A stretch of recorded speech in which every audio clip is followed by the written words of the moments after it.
পৃথিবীতে একজন মানুষই শুধু জানতেন যে তিনি পৃথিবীতে কতদিন বাঁচবেন, সেটা হচ্ছে সাইয়েদনা আদম আলাইহিস সালাম। ওনাকে বলে দেওয়া হয়েছিল উমরুকা আলফু সানা, তুমি পৃথিবীতে বাঁচবে 1000 বছর। কয় বছর? সাইয়েদনা আদমের সামনে অনেকগুলো রূহ রাখা হলো। সাইয়েদনা আদম বললেন, এরা কারা? আল্লাহ বললেন, এরা হচ্ছে নাসালুক, তোমার বংশধর, পৃথিবীতে তোমার পরে এরা পৃথিবীতে আসবে। সাইয়েদনা আদম বললেন, আল্লাহ ওই যে একটা রূহ দেখা যায়, এটার নাম কি? আল্লাহ বললেন, হাদা ইবনুকা দাউদ, এটা তোমার ছেলে দাউদ, সে দুনিয়াতে নবী হয়ে আসবে, তার ছেলে সুলাইমানও নবী হয়ে আসবে। সাইয়েদনা আদম বললেন, মাবুদ, আমার ছেলে দাউদের কত বছর হায়াত আপনি দিয়েছেন? আল্লাহ বললেন, 40 সানা, মাত্র 40 বছর, 4 ইয়ার্স, 40 বছর তোমার ছেলেটা বাঁচবে। ও আল্লাহ, আমি বাঁচবো কয় বছর? তুমি বাঁচবে 1000 বছর। সুবহানাল্লাহ। সাইয়েদনা আদম বললেন, মাবুদ, এত ফুটফুটে সুন্দর আমার ছেলে দাউদ, মাত্র 40 বছর দিলেন কেন? জিদ মিন উমরিহি, বাড়ায়া দেন। সুপারিশ করতেছে পোলার লাইগা কে? বাবা। আল্লাহ আপনি বাড়ায়া দেন। আল্লাহকে বাড়ানো যাবে না, লেখা হয়ে গেছে। রুফিআতিল আকলাম ওয়া জাফফাতিস সুহুফ, কলম তুলে নেওয়া হয়েছে আর কালি শুকায় গেছে, আর কিছু করা যাবে? সাইয়েদনা আদম বললেন, মাবুদ, আমার 1000 বছর কেন দিলেন? আমার এই সুন্দর ফুটফুটে ছেলেটারে শুধুমাত্র 40 বছর কেন দিলেন? ও মাবুদ, আমার 1000 বছরের দরকার নাই, আমার 1000 বছর থেকে 60 বছর আমি আমার ছেলেরে দিয়ে দিলাম। দাউদ আলাইহিস সালাম বাঁচবে 40 বছর, তো বাপ আদম যদি আরো 60 দেয়, 40 আর 60 মিলে কত হয়? ভালো হিসাব বোঝে, হ্যাঁ, 100। আর আদম আলাইহিস সালাম পেয়েছিলেন 1000 বছর, 60 কমে গেলে রইল কত? 940 বছর পৃথিবীতে থাকার পরে মালাকুল মাউত চলে এসেছে, কারণ এটা on time. The death will come on time, it never late, কখনো দেরি হয় না। আল্লাহ বললেন, লিকুল্লি উম্মাতিন আজালুন ফাইযা জাআ আজালুহুম লা ইস্তাখিরুনা সাআতান ওয়া লা ইস্তাকদিমুন। মৃত্যুর একটা নির্ধারিত সময় আমি বেঁধে দিয়েছি, অন টাইম, অন টাইমেই চলে আসে, 1 সেকেন্ড আগেও আসবে না, 1 সেকেন্ড পরেও আসবে না। 940 বছর বয়সে মালাকুল মাউত এসে হাজির, এসে বলল, জিতু আন আকবাদা রূহাক, রূহ কবজ করতে আসছি। আদম আলাইহিস সালাম বললেন, রূহ কবজ করতে আসছো মানে? আমি বাঁচবো তো 1000 বছর। কয় বছর? মালাকুল মাউত বললেন, না না, ওই যে আগের কথা স্মরণ করেন, আপনি 60 বছর দিয়া দিছিলেন। কয় না, আমি দেই নাই, আমি আরো বাঁচুম, আরো 60 বছর পাওনা আছি, আমি দেই নাই। মালাকুল মাউত বললেন, আপনি দিয়েছেন? আদম বলে, দেই নাই। মালাকুল মাউত বলে, আল্লাহ ঘটনা দেখেন, দিয়া কয় দেই নাই।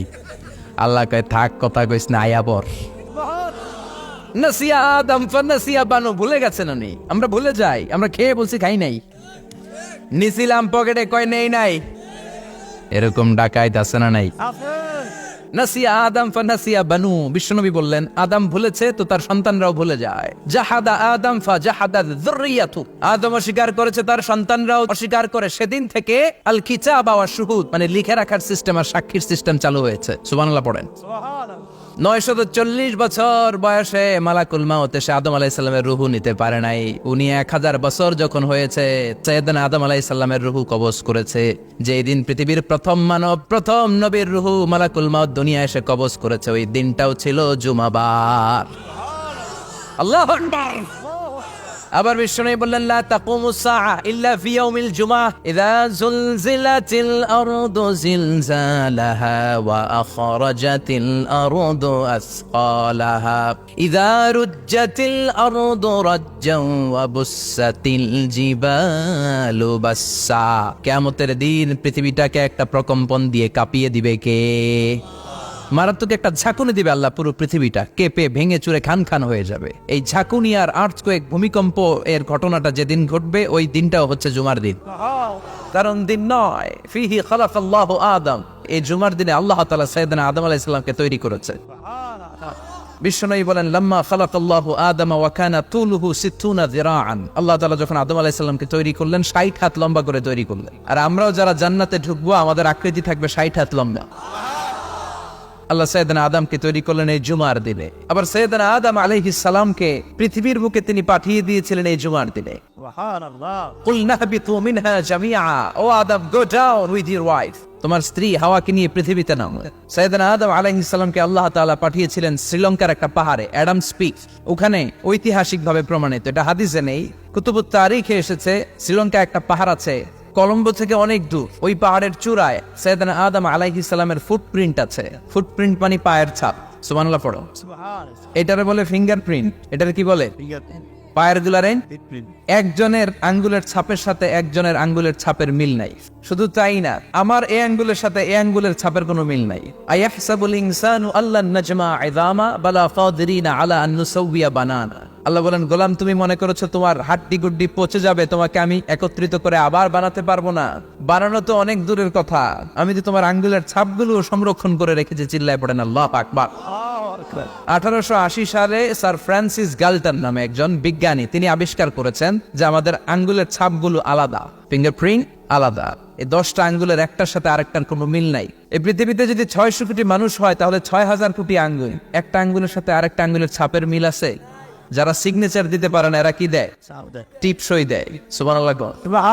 কি ম্যাজিক আল্লাহ আঙ্গুলে রেখে দিয়েছে, একটা আঙ্গুলের ছাপের সাথে আরেকটা আঙ্গুলের ছাপের মিল নাই। এখন এই বায়োমেট্রিক অথেন্টিকেশনের জন্য অনেক জায়গায় দিতে হয়। ইমিগ্রেশন পাস করবেন, গিভ ইউর ফিঙ্গারপ্রিন্ট। ভিসা করবেন, Schengen visa, European visa, provide your fingerprint first. Canadian এম্বাসিতে গিয়েছিলাম, সব আঙ্গুলের আলাদা আলাদা ফিঙ্গারপ্রিন্ট রেখেছে।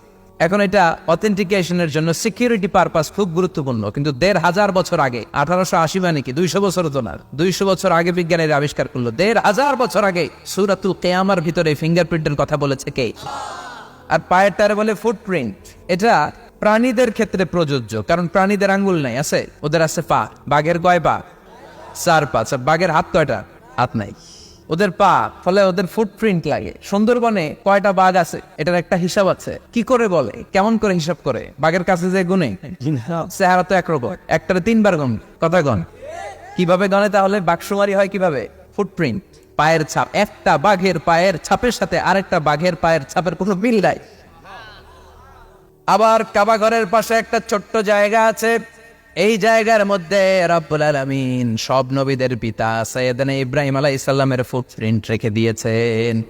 ওয়াত্তাখিযু মিম মাকামি ইব্রাহিম মুসাল্লা। সাইয়েদনা ইব্রাহিমের দাঁড়ানোর জায়গায় তোমরা নামাজের জায়গা করে নাও। আল্লাহু আকবার।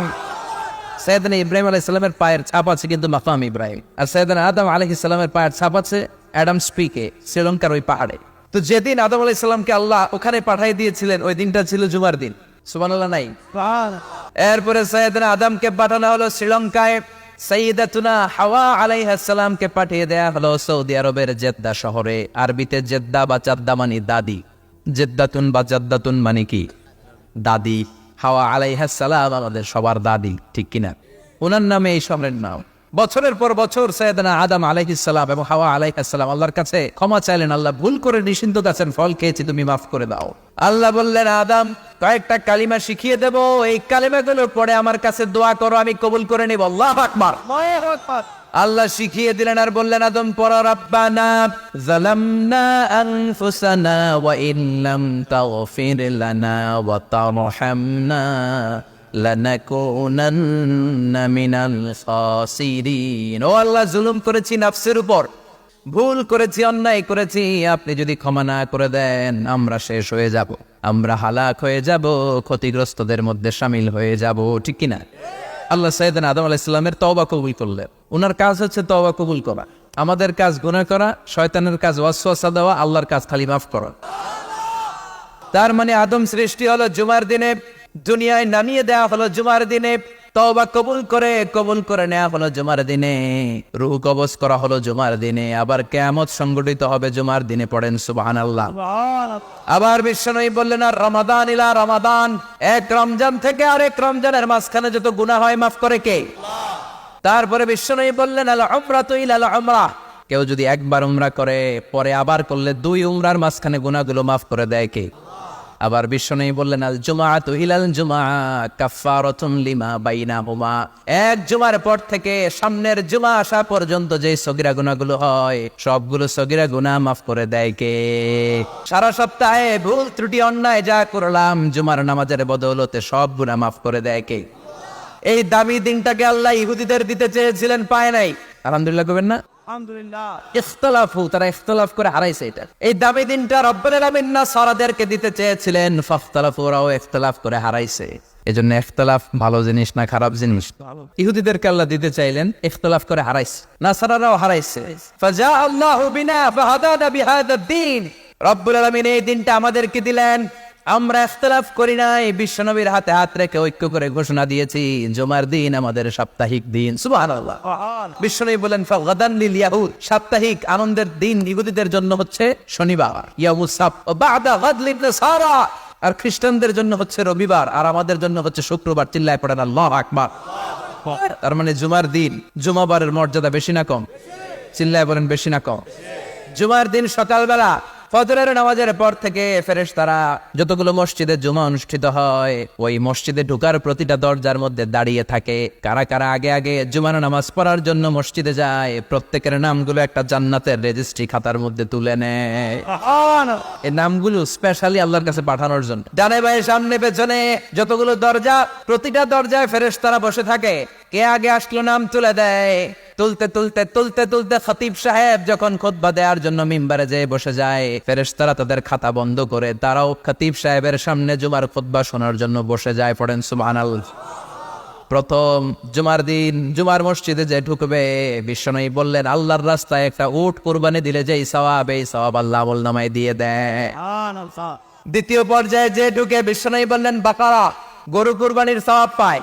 3 নম্বরে যে ঢুকবে, বিশ্বনবী বললেন কাবশা, হাদিসের ভাষায় এসেছে আল কাবাস, কাবাস মানে হলো বকরি, বকরি কুরবানির সওয়াব। 4 নম্বরে যে ঢুকবে তার হচ্ছে দাজাজা, দাজাজা মানে মুরগি। 5 নম্বরে যে ঢুকবে, বিশ্বনবী বললেন বাইদা, নোয়াখালীরা কয় বয়দা, আমরা কই আন্ডা, কুমিল্লায় কই ডিম। আছে না নাই?